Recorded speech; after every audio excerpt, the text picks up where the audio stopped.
الحمد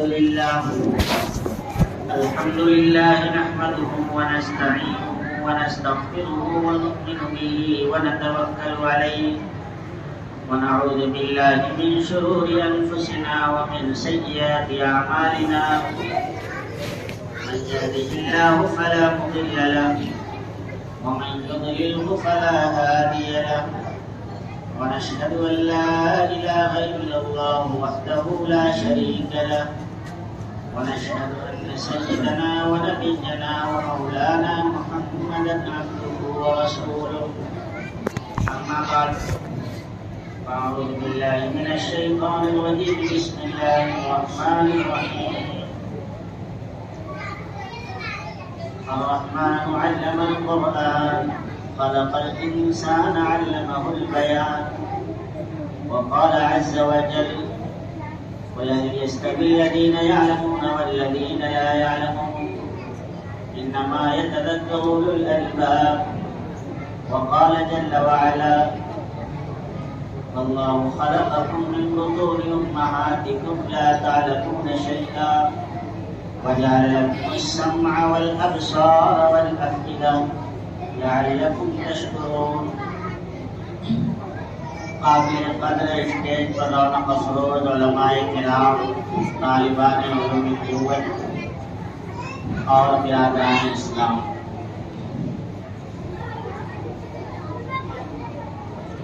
انسان کی فطرت میں اللہ نے تعلق رکھا ہے، سیکھنے کا مادہ رکھا ہے. وہ سیکھتا ہے، اچھا سیکھے یا برا سیکھے، صحیح سیکھے یا غلط سیکھے.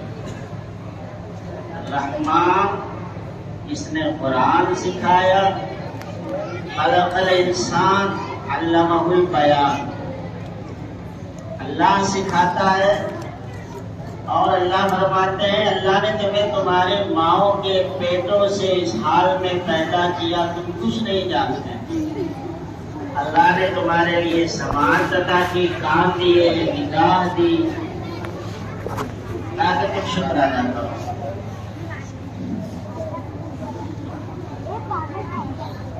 اللہ تعالیٰ نے انسان کو سماعت بصارت دی.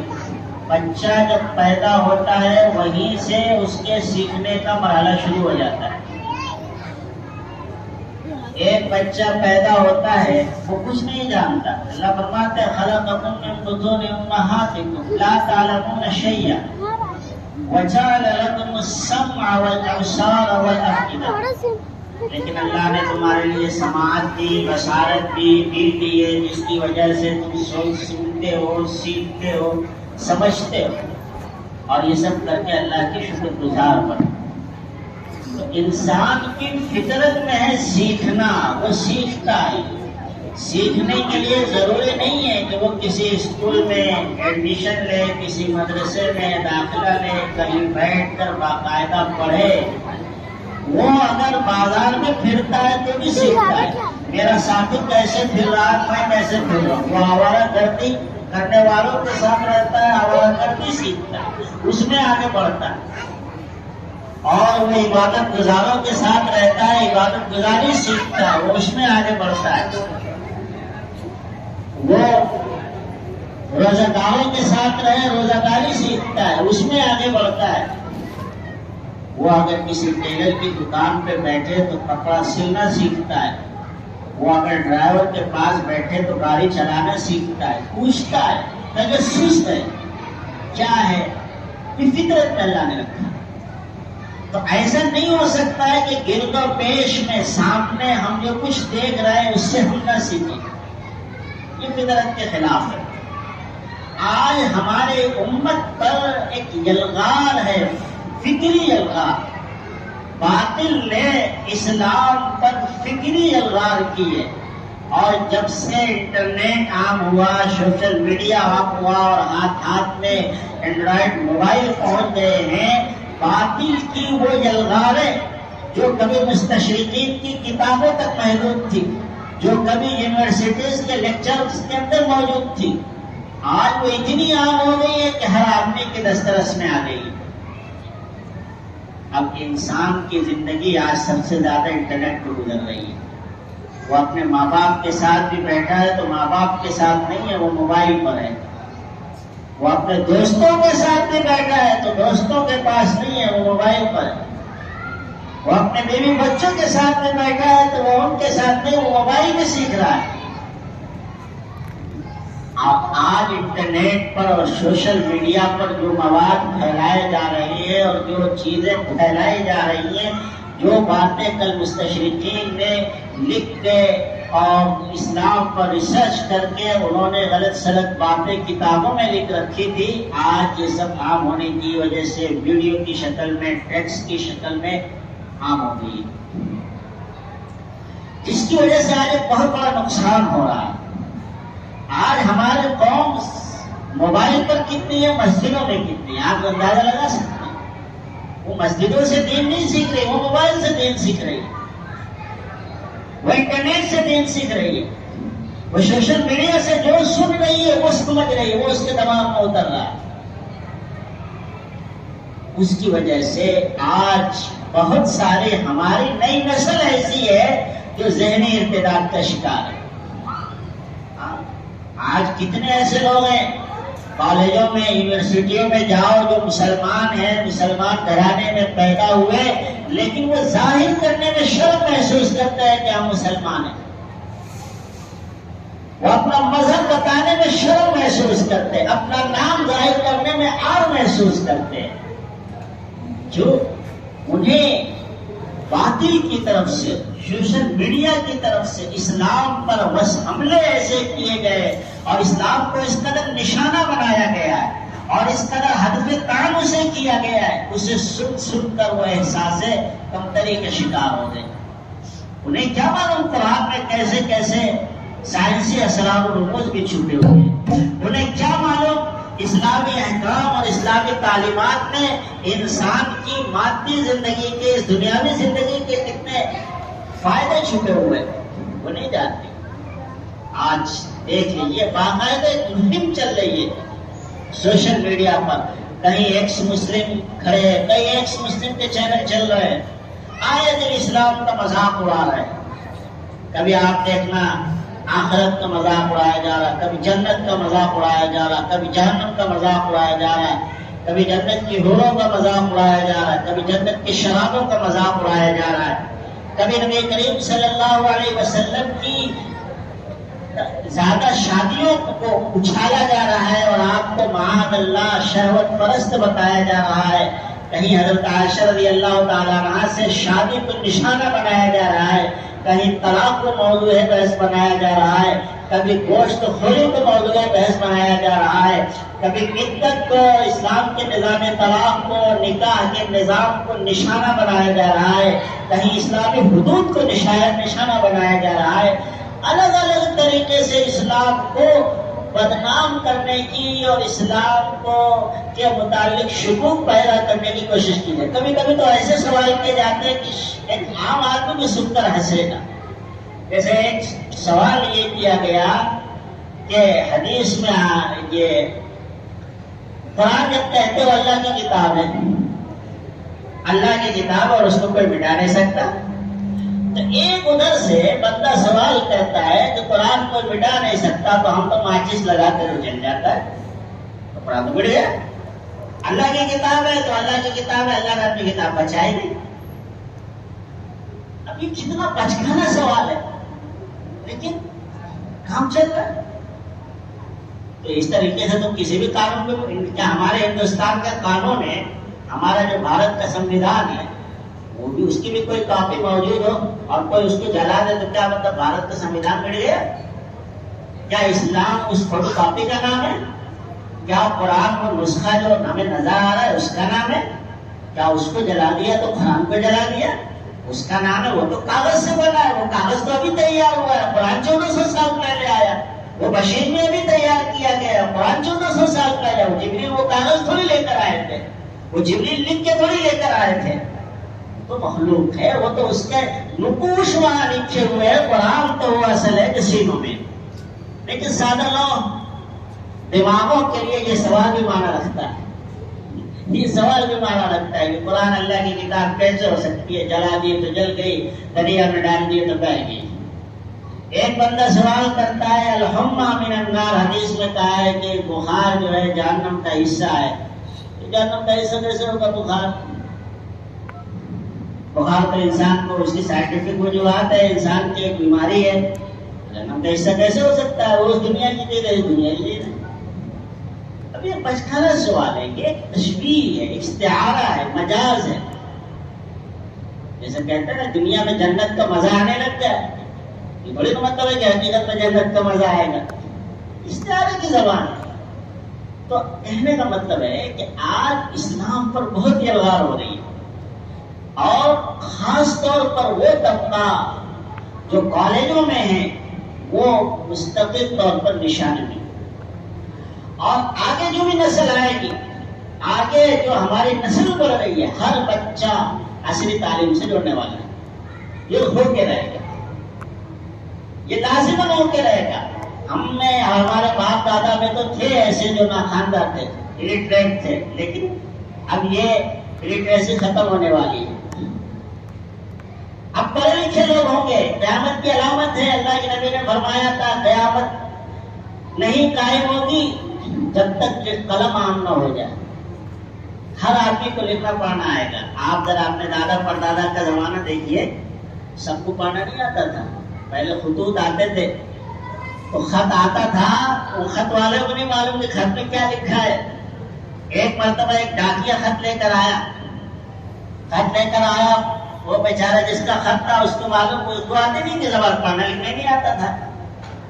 اس نے پوسٹ مین سے کہا بھائی تم ہی پڑھ کے بتا دیجیے۔ وہ رونے لگا، یہ بھی رونے لگا، بہت دیر تک رویا۔ اس نے سمجھا کوئی بہت غمناک خبر ہوگی، کسی عزیز کا انتقال ہو گیا ہوگا۔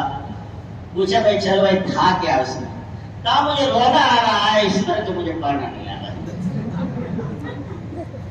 مطلب یہ کہ وہ زمانہ ایسا تھا، زیادہ دور کی بات میں نہیں کہہ رہا ہوں، ابھی آپ دادا پردادا کا زمانہ دیکھیے، ایسا تھا ہر آدمی نہیں پڑھنا لکھنا جانتا تھا۔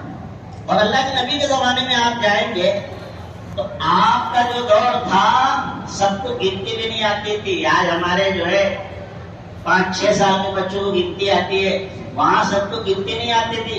ایک مرتبہ رسول اللہ صلی اللہ علیہ وسلم نے یہ بتایا کہ مہینہ 30 اور 29 کا ہوتا ہے، تو سب کو 30 اور 29 نہیں سمجھ میں آتا تھا۔ آپ نے کیسے فرمایا؟ نحن امۃ امیۃ، ہم ناخواندہ امت ہیں، ہم پڑھے لکھے لوگ نہیں ہیں۔ لا نکتب ولا نحسب، ہمیں حساب کتاب نہیں آتا۔ الشہر ہاکذا وہاکذا وہاکذا، کتنے ہو گئے؟ 30۔ پھر فرمایا الشہر ہاکذا وہاکذا وہاکذا، 29۔ یعنی اتنا بھی لوگوں کو نہیں آتا تھا، لیکن لکھنا پڑھنا نہیں آتا تھا۔ انسانیت تھی ان کے اندر، شرافت تھی ان کے اندر، اخلاق تھا ان کے اندر، خدا کا ڈر تھا ان کے اندر، اللہ کے لیے مرنے کا جذبہ تھا ان کے اندر، اللہ کے لیے خرچ کرنے کا جذبہ تھا ان کے اندر۔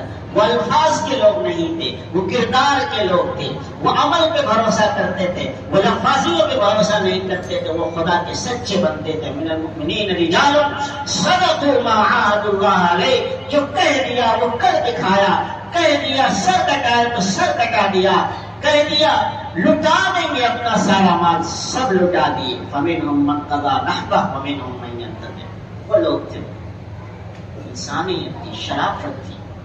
نہیں لکھنا پڑھنا آتا تھا تو کیا؟ آج کل بڑی بڑی ڈگریاں ہیں، بڑے گریجویٹ ہیں، ایجوکیٹڈ لوگ ہیں، بڑی بڑی ڈگریاں لیے ہوئے ہیں، بازو میں پڑوسی کی خبر نہیں لیتے ہیں۔ آپ جائیے ذرا شہروں کے حالات دیکھیے، ممبئی پونے کے، پڑوس کون ہے، کہاں کا رہنے والا ہے، یہاں تک پتہ نہیں ہوتا۔ یہ ڈگریاں کس کام کی؟ یہ ڈگریاں کس کام کی؟ ماں باپ کی کیا ہے کوئی خبر نہیں، اولڈ ہاؤس میں اٹھا کے پھینک دیا کچرے کی طرح، کیا فائدہ یہ ڈگریاں؟ تو انسان سیکھتا ہے۔ انہوں نے یورپ کو اپنا مقتدا بنایا، یورپ کو اپنا مقتدا بنایا، سب کچھ آنکھ بند کر کے لے لیا، یہ انجام ہوا۔ ایک روایت ہے معجم طبرانی کی، اللہ کے نبی علیہ السلام فتنہ مشرق سے پناہ مانگتے تھے، مشرق کی فتنے اس زمانے میں مشرق میں ایران بھی آتا تھا، کسرا کا وہ تھا پایا تھا، اور وہاں سے دجال بھی نکلے گا اصفہان سے، مشرق کا فتنہ۔ اور مغرب کے فتنے کے بارے میں صحابے نے پوچھا کہ مغرب کا فتنہ کیسا ہوگا؟ کہا فتنۃ المغرب اعظم و اعظم، مغرب کا فتنہ تو بہت ہی بڑا ہوگا، بہت بڑا ہوگا۔ تو آج کا جو دور ہے، اس دور میں باطل نے پوری محنت کی ہے ہر انسان تک اپنا مواد پہنچایا جائے، اپنا لٹریچر پہنچایا جائے، اپنی بات پہنچائی جائے، اور ان کی پوری کوشش ہوتی ہے اسلام میں شکوک و شبہات پیدا کرنا۔ مستشرق کا شاید آپ جانتے ہوں گے، مستشرق ان لوگوں کو کہا جاتا ہے جو اسلامی علوم کی اسٹڈی کرتے ہیں، یہود و نصارہ ریسرچ کرتے ہیں، اور پھر اس میں ان کے لیے جو شبہ کی چیز ہوتی ہے جس کو وہ اچھال سکتے ہیں، ان چیزوں کو وہ جمع کرتے ہیں، اور یہ کام کئی صدیوں سے چل رہا ہے۔ آج بھی جو دنیا کی بڑی بڑی یونیورسٹیاں ہیں، وہاں اگر کوئی پی ایچ ڈی کرتا ہے، ڈاکٹریٹ کا مقالہ لکھتا ہے اور اسلامیات میں پی ایچ ڈی کرتا ہے، تو اس کو سورس جو ملتے ہیں وہ یہی کتابیں ملتی ہیں۔ وہی مستشرقین کو جنہوں نے اسلام کا مطالعہ کر کے اور اسلام کے اندر سے خامیاں اپنے نظام کے مطابق نکالی ہیں، جس سے اسلام میں شکوک و شبہات پیدا کیے ہیں، ان کتابوں کو باقاعدہ جو ان کی لائبریریوں میں ہے، انہی کو سب سے بڑا عالم سمجھتا ہے، اور وہ جو اپنے جو مقالے لکھتا ہے انہی کی روشنی میں لکھتا ہے۔ اور یہ سب جو ہے مستشرقین، یہ اورینٹلسٹ، یہ ہمارے یونیورسٹیوں تک میں پڑھا چکے ہیں، یونیورسٹیوں میں پڑھا چکے ہیں۔ جامعہ ازہر مصر میں ایک مستشرق پڑھاتے تھے، انہوں نے امام زہری رحمۃ اللہ علیہ کے بارے میں بہت کچھ ایسی باتیں کہہ دی کہ سننے والے کا ذہن پورا متنفر ہو گیا امام زہری سے۔ امام زہری جانتے ہو، امام زہری حدیثوں کو جمع کرنے والی شخصیت ہے، دنیا حدیث کی سب سے عظیم شخصیت ہے، جنہوں نے حدیثوں کو جمع تدوین کا کام کیا۔ پہلے لوگوں کے پاس حدیثیں بکھری ہوئی تھی، ان کے پاس کچھ ہے، ان کے پاس کچھ ہے، ان کے پاس کچھ ہے، کسی کے پاس لکھی ہوئی ہے، کسی کو زبانی یاد ہے، ان سب کو کتابی شکل میں جمع کرنے کا کام حضرت امام ابن شہاب زہری رحمۃ اللہ علیہ نے کیا تھا۔ اب وہ طالب علم وہ پڑھ رہے ہیں، استاد لیکچر دے رہا ہے اور بتا رہا ہے کہ حدیث سے امام زہری رحمۃ اللہ علیہ کی شخصیت ایسی ہے، ان کا کردار مشکوک ہے، ان کا نام، ان کے کردار اچھے نہیں ہیں، یہ ہے وہ ہے، یعنی ان کی شخصیت کو بالکل مجروح بنا دیا۔ اب جس کا گمان امام زہری کے بارے میں ایسا ہو جائے گا، بتائیے حدیث پر اس کو اعتماد رہے گا؟ نہیں رہے گا۔ لیکن امام ڈاکٹر مصطفیٰ سبائی تھے اس وقت، وہ سبق میں بیٹھے ہوئے تھے، ان کو بڑی حیرت ہوئی کہ بھائی یہ کیسے ہو سکتا ہے، اتنا بڑا حدیث کا راوی اور اس کی سیرت، اس کی زندگی ایسی نہیں ہو سکتی۔ انہوں نے ریسرچ کرنا شروع کیا، ساری کتابیں کھنگالی، پتا چلا یہ کوئی اور زہری ہے، اس کا نام یہاں منتخب کر دیا۔ ہاں، اس کا نام انہوں نے یہاں لگا دیا، اور حدیث کا دامن داغدار کرنے کے لیے پھر انہوں نے حدیث کی حجیت پر ایک بہترین کتاب لکھی، السنۃ و مکانۃ فی التشریع الاسلامی۔ تو آپ سوچو، جامعہ ازہر جو ہماری یونیورسٹی ہے، جہاں علم سکھایا جائے، وہاں ایسے زہر لوگوں نے پھیلائے۔ اب تو سوشل میڈیا کا دور ہے، جو اب آپ سوچو کہ جو یونیورسٹیاں ہماری نہیں ہیں، وہاں اسلامیات سے متعلق جو مواد ہوگا، جو باتیں بتائی جاتی ہوگی، وہ کتنی خطرناک ہوگی۔ اور اس کی تو ضرورت ہی نہیں ہے، ہر بندے کے ہاتھ میں موبائل ہے، ہر بندے کے ہاتھ میں سوشل میڈیا ہے، انٹرنیٹ ہے، اور سارا مواد موجود ہے۔ تو ہوتا یہ ہے کہ ہماری نئی نسل جو ان چیزوں کو پڑھتی ہے اور سنتی ہے، اسلام کے تعلق سے شک و شبہ میں مبتلا ہو جاتی ہے۔ ہاں، حقیقت کہہ رہا ہوں میں۔ ابھی 3 طلاق کا مسئلہ چلا تھا، 3 طلاق کے مسئلے کو آج بھی میڈیا میں زور و شور کے ساتھ کہا جا رہا ہے کہ انسانیت کے خلاف مسئلہ ہے، ہیومن رائٹس کے خلاف ہے، اس سے عورتوں کا استحصال ہو رہا ہے۔ اور میں کہتا ہوں ہمارے بہت سارے نوجوان اس فکر کا شکار ہوئے ہیں، جو چاہے آپ کے سامنے اظہار نہ کرتے ہو، لیکن ان کے ذہنوں میں یہ بات بیٹھی ہوئی ہے کسی نہ کسی درجے میں کہ واقعی اسلام کا یہ مسئلہ الگ سے کرنے کے قابل نہیں ہے. اور یاد رکھو اسلام کا کوئی ایک شرعی حکم آدمی نہ مانے اسلام سے خارج ہو جاتا ہے, مسلمان نہیں رہتا. اب ہے کیا, آپ کوئی آدمی اگر 3 طلاق کو یا طلاق کے نظام کو اسلام میں صحیح طور پہ سمجھ لے, وہ بابا کے دوسروں کے سامنے اور دوسری قوموں سے موازنہ کر کے کہہ سکتا ہے کہ اسلام تو یہ کہتا ہے اور تم یہ کہتے ہو. مثال کے لیے میں تھوڑا سا اس کو اور وضاحت کے ساتھ کر دیتا ہوں کہ دیکھو آج کے زمانے میں ہماری نئی نسل اور خاص طور پہ جو کالجوں میں پڑھ رہے ہیں اور کالجوں میں نہیں بھی پڑھ رہے ہیں تو انٹرنیٹ پر تو آج ہر بندہ ہے, انہیں اسلامی احکام کو جاننے کی, سیکھنے کی, سمجھنے کی کتنی ضرورت ہے. اسلام میں طلاق کا نظام ہے, ہندو مذہب میں طلاق کا نظام نہیں ہے. ان کے یہاں شادی ہوئی تو کہتے ہیں کہ 7 جنم کا ساتھ ہے, وہ ٹوٹ ہی نہیں سکتا. اسلام میں ایسا نہیں ہے, طلاق ہے. اب صحیح کیا ہے, غلط کیا ہے؟ اب آپ سوچیے 2 بندوں کو ساتھ میں رہنا ہے, کیا ایسا ہو سکتا ہے کبھی دونوں میں جھگڑا نہ ہو؟ کبھی ایسا ہوا ہے؟ بھائی بھائی میں جھگڑا ہوا ہے, ماں بیٹی میں جھگڑا ہوا ہے, باپ بیٹے میں جھگڑا ہوتا ہے, بھائی بھائی میں جھگڑا ہوتا ہے, کہاں جھگڑے نہیں ہوتے. لیکن دوسرے جو جھگڑے ہیں ان کو تو نمٹنا ممکن ہے. بھائی بھائی کا جھگڑا ہے تو وہ بھائی الگ کاروبار کرے گا, یہ الگ کرے گا, وہ الگ گھر میں رہے گا, یہ الگ گھر میں رہے گا, ہو جائے گا نا, ہو جائے گا. سلام دعا رکھیں گے صرف. ماں بیٹے کا ہے, بیٹی کی شادی ہو جائے گی, چلی جائے گی. باپ بیٹے کا ہے, بیٹا اپنا الگ رہے گا, باپ کی حد ضرورت خدمت کرتا رہے گا. لیکن میاں بیوی کا مسئلہ ایسا ہے کہ دونوں ایک دوسرے سے الگ نہیں رہ سکتے. اب اگر خدا کا خاصہ نباہ نہ ہو اور ہمیشہ کھٹپٹ چلتی رہے تو ایسا ساتھ رہ کے کیا ساتھ رہنا ممکن ہے؟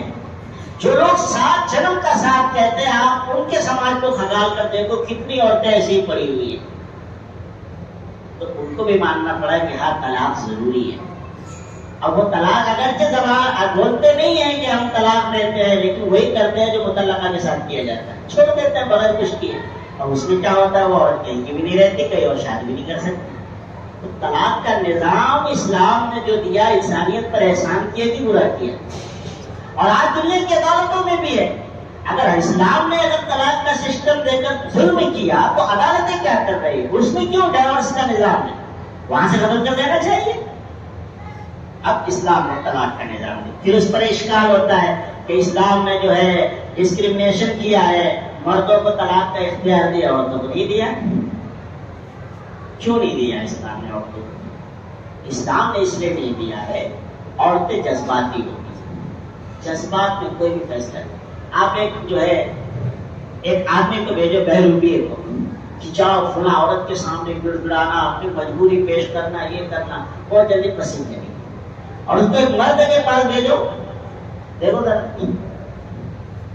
عورتوں کی فطرت ہے, جلدی پسند جاتی ہے, اور جذبات میں لیا وہ فیصلہ کبھی بھی وہ نہیں ہوتا مستحکم. اور طلاق کا فیصلہ کوئی معمولی نہیں ہے. اس لیے شریعت نے عورتوں کو طلاق کا اختیار نہیں دیا. وہ تو جذبات کا کہ ہر ایک طلاق دے گی, وہ طلاق نہیں دے گی. تھوڑا سا غصہ ہوا, غصہ ہوگی تو پتہ نہیں کیا سے کیا بول جائے گی, خوش ہوگی تو بھی پتہ نہیں کیا سے کیا بول جائے گی. جذباتی ہے تھے. مرد کو اللہ نے مستحکم بنایا, تو انسانیت کے ساتھ اچھا کیا, برا کیا. اب آپ دیکھ لو دنیا کی دوسری قومیں جنہوں نے عورتوں کو طلاق کا اختیار دے رکھا ہے. آپ یورپ میں جائیں, امریکہ میں جائیں, کیا ہو رہا ہے وہاں معلوم ہے؟ عورتیں شادی کر رہی ہیں اور شادی کرتے ہی وہ حقدار بن جاتی ہے شوہر کی نصف جائیداد. نصف جائیداد لے لیتی ہے, اپنے قبضے میں کر لیتی ہے اور شوہر کو طلاق دے کے بھاگ جاتی ہے. اب دوسرے شوہر سے شادی, اس کے گئے, اس کا آدھا مال لیا, اس کے بھی طلاق. وہ عورتیں طلاق دے دے کے پیسہ کما, بزنس بن گیا ہے. ہاں یہ حال ہے یورپ میں. دیکھو عورتیں کتنی کثرت سے طلاق, سروے کرو مردوں کی طلاق کا اور عورتوں کی طلاق کا. تو یہ اسلام میں خوبی ہے, اللہ نے عورتوں کو طلاق کا اختیار نہیں دیا. لیکن یہ بھی ہے ایسا نہیں ہے کہ عورتوں کو طلاق کا اختیار نہیں دیا تو عورت نکاح سے نہیں نکل سکتی. ہاں ایسا بھی نہیں ہے.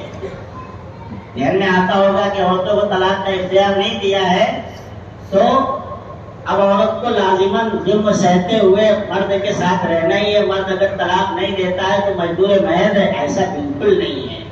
اس کے لیے خلا کا راستہ رکھا ہے. وہ دارالقضا جائے اور اپنا نکاح فسخ کرا لے.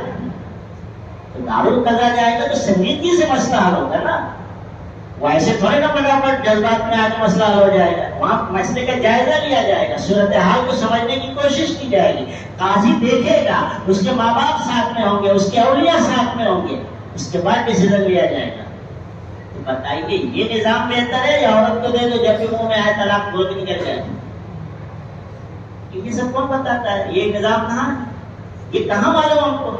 پھر اسلام نے 3 طلاق کو تو آخری حد قرار دیا اور اس کو حرام گناہ کبیرہ قرار دیا.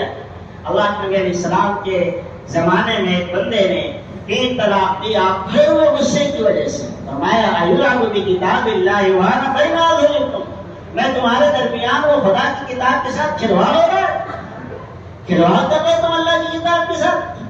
بہت غصہ ہوا. یہ اللہ کی کتاب کے ساتھ کھلواڑ ہے, یہ غلط طریقہ ہے جو ہم اپنا رہے ہیں. یہ الگ سے بات ہے طلاق پڑ جائے گی. بھائی غلط طریقہ ہو صحیح طریقہ, غلط طریقے سے بھی گاڑی چلائیں چلے گی نا. کیا آپ بولیں گے نہیں یہاں پر اتنی اسپیڈ سے نہیں چلانا چاہیے, نہیں چلے گی, چلے گی وہ گاڑی. اس کا انجام جو ہوگا وہ ہوگا. تو طریقہ غلط ہے, یہ طریقہ نہیں ہے. اسلام نے کیا طریقہ دیا؟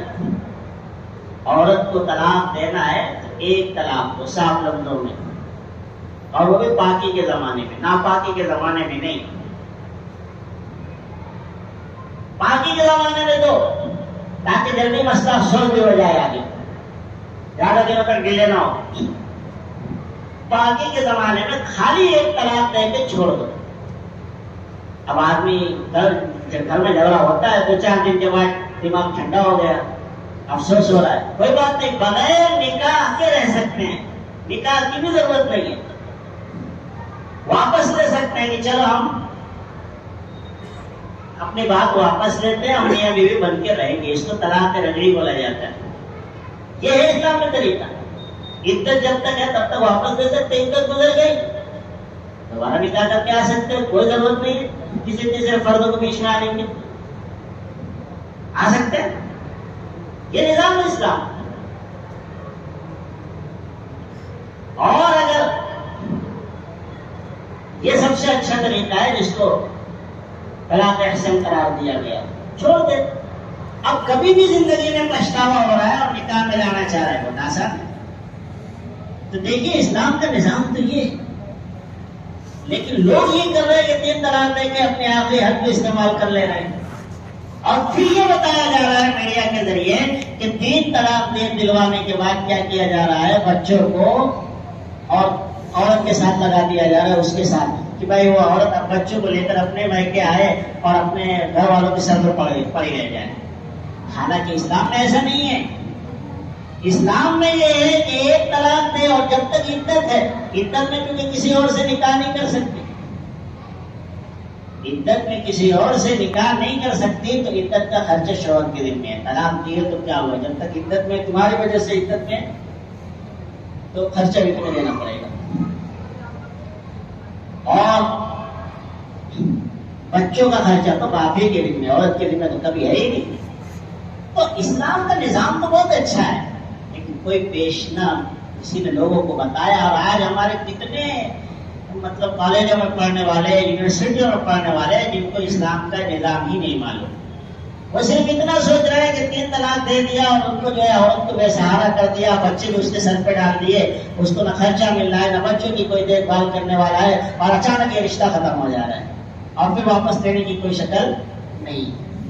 تو ایک میں نے یہ صرف مثال کے طور پہ کہا. ایسے اسلام کے کتنے احکام, اس نے تھوڑا سا اس کو کھول دیا تاکہ آپ سمجھیں کہ اسلام کے احکام میں کتنی خوبی ہے.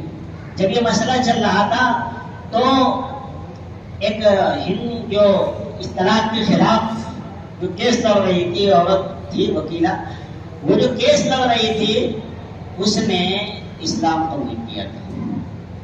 حالانکہ وہ طلاق کے خلاف کس لڑ رہی تھی؟ ہمارے خلاف لڑ رہی تھی. اللہ نے اسے ہدایت دی. وجہ کیا بنی؟ کہاں ہمارے استاد نے ہمیں بتایا تھا کہ جب بھی کوئی کیس لڑنا ہو تو پہلے مخالف کی دلیل کا مطالعہ کرو. تو میں نے اسلام کی دلیلوں کا مطالعہ کیا. مجھے اتنا اچھا لگا کہ اسلام میں طلاق کا نظام اتنا اچھا ہے. اسلام کو کر لیا. یہ اگر ہماری نوجوان نسل جو کالجوں میں ہیں ان کو اسلام کی باریکیاں اگر معلوم ہوگی, وہ اسلام کے نظام کو اس طریقے سے سمجھیں گے تو ان کو جا کر ہم بتائیں گے. ہاں, وقت نہیں ہے تفصیل کا, کچھ اشارے کر دیتا ہوں. ہم ان کو اس طریقے سے اسلام کے آفاقیت, اس کی ابدیت سمجھا سکتے ہیں. 1400 سال پہلے اللہ تعالیٰ نے انسان کے پیدائش کے مرحلے بیان کیے تھے. اللہ نے نطفہ بنایا, نطفے سے جمع ہوا خون بنایا, گوشت کا لوتھڑا بنایا, اس پر ہڈی چڑھائی. ایمولوجی اس وقت سائنس اس کو جانتے نہیں تھے. آدمی آپ اگر قرآن کو پڑھے ہوگے تو یہ آپ ان کو بتا سکتے ہیں. 1400 سال پہلے قرآن نے کہا تھا ہم نے پانی سے ہر زندہ چیز پیدا کی. بتا سکتے ہیں. مرج البحرین یلتقیان, 2 سمندروں کو بنایا اللہ تعالیٰ نے. دونوں ملے ہوئے لیکن نہیں ملے ہوئے ہیں. زمانے میں اس کو جاننے کا کوئی راستہ ہی نہیں تھا. اللہ کے نبی کی زندگی تو وہاں گزری. یہ دیکھیے ایسی اسلام کتنی سائنسی انکشافات ہے. اللہ تعالیٰ نے تمہارے ماں کے پیٹ میں 3 اندھیریوں میں پیدا کیا. خلقکم فی بطون امہاتکم خلقا من بعد خلق فی ظلمات 3. اس زمانے میں کون بتا سکتا ہے کہ 3 اندھیریوں میں پیدا کیا؟ ایسی بے شمار مثالیں. اگر ہمارے وہ طلبا, وہ جو اسکولوں میں پڑھ رہے ہیں, کالجوں میں پڑھ رہے ہیں, اگر وہ اسلامی علوم پڑھیں گے تو انشاءاللہ بہت اچھے طریقے سے اسلام کو دوسروں کے سامنے پیش کر سکیں گے. اس لیے کہ ان کو سائنسی علوم سے بھی دلچسپی ہے, اس کی بھی معلومات ہے, اور دینی علوم کی بھی معلومات. وہ اپنی قوم کو اور غیر قوموں کے سامنے اسلامی نظام کو صحیح طریقے سے پیش کر سکیں گے. اور اگر ایسا نہیں کریں گے ہم تو ہماری نئی نسل کا وہی حال ہوگا. آج ایسا ہے کہ علوم دین والے اور علوم دنیا والے دونوں میں بہت بڑی خلیج حائل ہے. مدرسے والے مدرسے کے اندر ہیں, کالج والے کالج کے اندر ہیں. کالج والوں کو دین کی بنیادی چیزیں نہیں معلوم ہیں, اور مدرسے والوں کو کالج والوں کی باتیں نہیں معلوم ہیں. دونوں ایک دوسرے سے الگ ہیں. تو ہو یہ رہا ہے کہ ان کو جو دین بتایا جا رہا ہے وہ بتایا جا رہا ہے جو مستشرقین نے کہا ہے, جو انہیں کے لوگوں نے کھڑے کر کے رکھا ہے. ایسی بہت ساری چیزیں بتائی جا رہی ہیں. ایک وکیل صاحب میرے پاس آئے تھے, انہوں نے صحیح بخاری شریف کو دیکھا تو کہنے لگے کہ یہ حدیث کی کتاب تو 200 سال کے بعد لکھی گئی ہے. ابھی مستشرقین نے شرشر چھوڑا ہے کہ اللہ کے نبی کی زندگی کے 200 سال کے بعد حدیثیں وجود میں آئے, اس سے پہلے حدیثیں لکھی بھی نہیں تھی. تو آج کی شک وکیل صاحب مسلمان, کیونکہ انہوں نے وہیں سے پڑھا, انٹرنیٹ سے لیا ہے سر.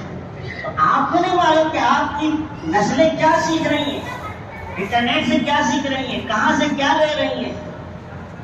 اس لیے یہ جو اقدام کیا گیا ہے اور عصری تعلیم سے وابستہ لوگوں کے لیے دین سیکھنے کا, یہ بہت ہی قابل ستائش اور خوشائند اقدام ہے.